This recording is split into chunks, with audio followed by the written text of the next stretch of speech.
Hi friends, ఎలా ఉన్నారండి అందరూ? మనం ఈరోజు వీడియోలో ఇక్కడ స్లీవ్స్ కనుక చూసుకున్నట్లయితే మధ్యలో ఎలాస్టిక్ వేసి స్లీవ్స్ అనే వేసాను. దీన్ని మనం ఏ విధంగా కట్ చేసి కుట్టాలో స్టెప్ బై స్టెప్ వివరంగా తెలుసుకుందాము. ఇక్కడ మనం స్లీవ్స్ అనే వేయడానికి ఇలా 4 వరుసలుగా వేసాను. అంటే 2 హ్యాండ్స్ భాగానికి కలిపి ఇలా 4 వరుసలుగా వేసాను. ఇక్కడ హ్యాండ్ యొక్క లెంత్ కనుక చూసుకున్నట్లయితే మనకి పట్టీ భాగంతో సహా 16 ఇంచులని తీసుకోవాలి. ఇది ఇక్కడ మనకి పూర్తిగా కుట్టిన తర్వాత ఎల్బో స్లీవ్స్ లాగా వస్తాయన్నమాట. అంటే దాదాపుగా 10.5-11 ఇంచులు అనేది వస్తుంది. ఇలా చూసుకొని ఈ విధంగా మార్కింగ్ పెట్టుకోవాలి. ఇక్కడ 16 ఇంచులకి మార్కింగ్ అనేది పెడుతున్నాను పట్టీ భాగంతో సహా, గమనించండి.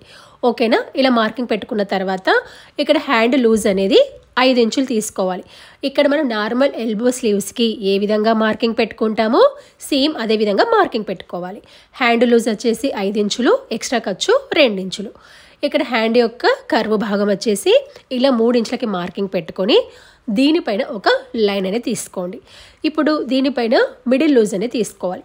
మిడిల్ లూజ్ ఏ విధంగా తీసుకోవాలంటే మనకి చెస్ట్ లూజ్ని 4 భాగాలుగా చేస్తే ఎంత వస్తుందో దానికంటే 1.5 ఇంచు తక్కువ. ఇక్కడ చెస్ట్ రౌండ్ 38 ఇంచులు, 4 భాగాలుగా చేస్తే 9.5. 1.5 ఇంచు తీసేస్తే 8 ఇంచులు అనమాట. అంటే మిడిల్ లూజ్ 8 ఇంచులు, ఎక్స్ట్రా ఖర్చు అనేది 2 ఇంచులు, అంటే మొత్తం 10 ఇంచులు. ఇక్కడ హ్యాండ్ లూజ్కి మిడిల్ లూజ్ కలవాలి, ఎక్స్ట్రా ఖర్చుకి ఎక్స్ట్రా ఖర్చు అనమాట. ఈ ఎక్స్ట్రా ఖర్చు అనేది మనం బాడీ పార్ట్కి 2 ఇంచులు తీసుకుంటాం కదా, సేమ్ ఇదే విధంగా హ్యాండ్కి కూడా 2 ఇంచులు అనేది ఎక్స్ట్రా తీసుకోవాలి. ఇలా మార్కింగ్ పెట్టుకున్న తర్వాత ఇక్కడ ఇలా 1 ఇంచ్ వరకు ఇలా స్ట్రైట్గా వచ్చి ఇలా హ్యాండ్ యొక్క కర్వ్ భాగం అనేది తీసుకోవాలి. అంటే ఇలా కిందికి వెళ్తుంటే మెల్లగా ఇలా కర్వ్ అనేది రావాలన్నమాట, ఇలా వీడియోలో చూపిస్తున్న విధంగా. ఇప్పుడు హ్యాండ్ యొక్క ఫ్రంట్ డీప్ అనేది ఇలా 1 ఇంచ్ వరకు స్ట్రైట్గా వచ్చి ఒక 1/2 ఇంచు లోపలికి మార్కింగ్ అనేది పెట్టుకోవాలి. ఎప్పుడు కానీ హ్యాండ్ యొక్క ఫ్రంట్ డీప్ అనేది మనం స్టిచ్చింగ్ చేసేటప్పుడే కట్ చేసుకోవాలి. ఫస్టే కట్ చేస్తే లెఫ్ట్ రైట్ కన్ఫ్యూజ్ అవుతాయి అన్నమాట. ఓకేనా? ఇలా విధంగా మార్కింగ్ పెట్టుకున్న తర్వాత మార్కింగ్ పెట్టిన భాగాన్ని కటింగ్ అనేది చేసుకోవాలి. ఇక్కడ మనకి సెంటర్ పాయింట్లో ఎలాస్టిక్ అనేది వేయాలన్నమాట. దీన్ని ఏ విధంగా వేయాలో మీకు స్టిచ్చింగ్ చేసేటప్పుడు చూపిస్తాను. ఇలా విధంగా మార్కింగ్ పెట్టుకున్న తర్వాత మార్కింగ్ పెట్టిన భాగాన్ని కటింగ్ అనేది చేసుకోండి. మీకు కనుక ఈ వీడియోలో ఏమైనా డౌట్స్ ఉంటే కనుక నాకు కామెంట్ అనేది పెట్టండి, నేను తప్పకుండా రిప్లై అనేది ఇస్తాను. అదేవిధంగా వీడియో అనేది స్కిప్ చేయకుండా చూడండి, అర్థమవుతుంది. ఇలా మనం కట్ చేసుకున్నాం కదా హ్యాండ్ భాగాన్ని. ఇప్పుడు హ్యాండ్ యొక్క ఫ్రంట్ డీప్ భాగాన్ని కట్ చేస్తున్నాను. ఇలా రెండింటి యొక్క సీదా భాగాలు ఎదురెదురుగా ఉండే విధంగా చూసుకోండి. నేను కట్ చేసేటప్పుడు ఏ విధంగా మార్కింగ్ పెట్టానో సేమ్ అదే విధంగా. ఇక్కడ హ్యాండ్కి ఎలాంటి లైనింగ్ అయితే వేయట్లేదు, మీరు కావాలంటే వేసుకోవచ్చు, మీ చాయిస్. ఇది కాటన్ అని చెప్పేసి వేయట్లేదు. మీరు వేరే విధంగా అంటే వేరే క్లాత్ తీసుకుంటే పల్చగా ఉంటే కనుక లైనింగ్ వేసుకోండి, సేమ్ ఇదే మెథడ్ అన్నమాట. ఇప్పుడు ఇలా మనము ఫ్రంట్ డీప్ కట్ చేసుకున్న తర్వాత హ్యాండ్కి ఇలా సెంటర్ పాయింట్ మార్కింగ్ అనేది పెట్టుకోవాలన్నమాట. మనం కట్ చేసేటప్పుడే సెంటర్ పాయింట్ని చిన్నగా కటింగ్ అనేది ఇచ్చుకోవాలి. హ్యాండ్ లూజ్ వైపు, షోల్డర్ వైపు చిన్న కటింగ్ ఇచ్చుకుంటే ఈజీగా ఉంటుంది. ఇప్పుడు దీని మీద స్ట్రైట్గా ఒక లైన్ అనేది తీసుకోవాలి. అంటే ఇక్కడ మనం సెంటర్లో చిన్న కటింగ్ అనేది పెట్టాం కదా, దానికి అనుగుణంగా స్ట్రైట్గా ఒక లైన్ అనేది తీసుకోవాలి. ఒకవేళ మాకు ఇలా తెలియదు అని అనుకున్నట్లయితే హ్యాండ్ని ఈ విధంగా డబల్ ఫోల్డ్ వేసుకొని ఇలా సెంటర్లో ఇక్కడ చూడండి, ఇలా వీడియోలో చూపిస్తున్న విధంగా ఉల్టా వైపు అన్నమాట. ఓకేనా? ఇలా ఈ విధంగా మార్కింగ్ అనేది పెట్టుకోవాలి. ఇలా మార్కింగ్ పెట్టుకున్నా కూడా మీకు సెంటర్ పాయింట్ అనేది తెలుస్తుంది. ఇది మనకి సెంటర్ పాయింట్ మార్కింగ్ అనేది హ్యాండ్కి ఉల్టా వైపు పెట్టాలి, సీదా వైపు కాదు, ఉల్టా వైపు. ఇలా మార్కింగ్ అనేది పెట్టుకున్న తర్వాత ఇప్పుడు ఎలాస్టిక్ అనేది తీసుకోవాలి. అయితే ఇక్కడ మీకు ఫస్ట్ చూపిస్తున్నాను చూడండి, లెంత్ అనేది ఎంత ఉంది అంటే 16 ఇంచులు ఉంది. ఇప్పుడు ఇందులో సగం అన్నమాట. సగం అంటే ఎంత? 8 ఇంచులు అనేది తీసుకోవాలి. 8 లేదా 9 కూడా తీసుకోవచ్చు. ఇక్కడ నేనైతే 8 ఇంచులు తీసుకుంటున్నాను ఎలాస్టిక్ అనేది. ఇప్పుడు ఇక్కడ చూడండి, ఇలా 16 ఇంచులు చూసుకున్న తర్వాత ఇందులో సగ భాగానికి ఎలాస్టిక్ అనేది తీసుకుంటున్నాను. ఇది చూడండి సన్నగా ఇలా ఉండాలన్నమాట. మనకి ఎలాస్టిక్లో కూడా సైజెస్ ఉంటాయి. ఇలా వీడియోలో చూపించిన ఎలాస్టిక్ అనేది తీసుకోండి. మనకి మామూలుగా మిషన్ మెటీరియల్ దొరికే షాప్ అనేది ఉంటుంది కదా, అందులో దొరుకుతుంది ఎలాస్టిక్ అనేది. ఇక్కడ 2 హ్యాండ్స్ భాగానికి కలిపి ఫస్ట్ 16 ఇంచులు తీసుకుంటున్నాను అనమాట.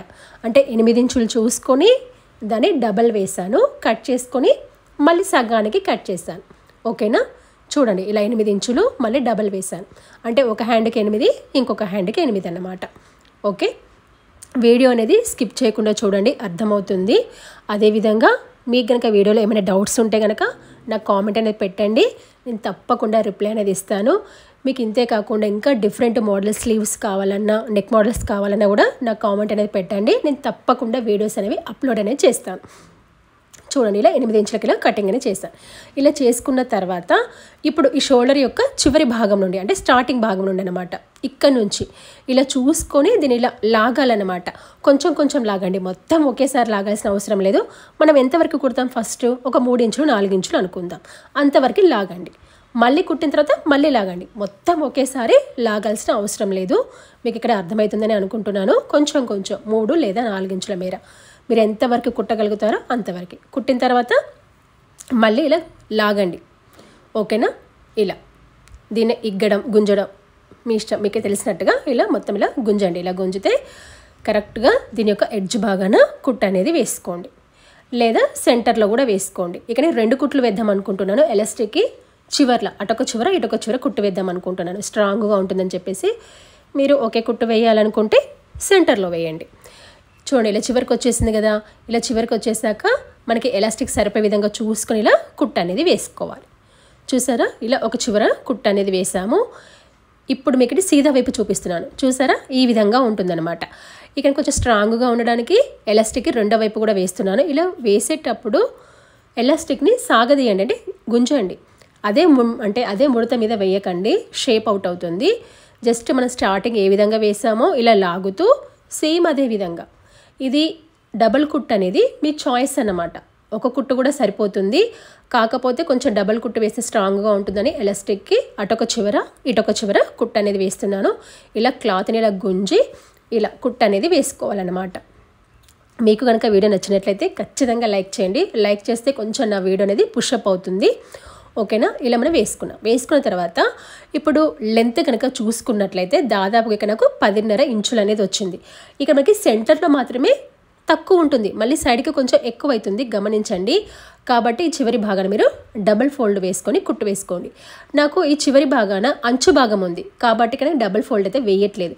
ఒకవేళ మీరు అంచు భాగం ఉంటే ఒక ఫోల్డ్ వేసుకోండి, అంచు భాగం లేకపోతే కనుక డబుల్ ఫోల్డ్ వేసుకోండి, మీ చాయిస్ అనమాట. నేను అంచు భాగం ఉంది కాబట్టి ఒక ఫోల్డ్ వేస్తున్నాను.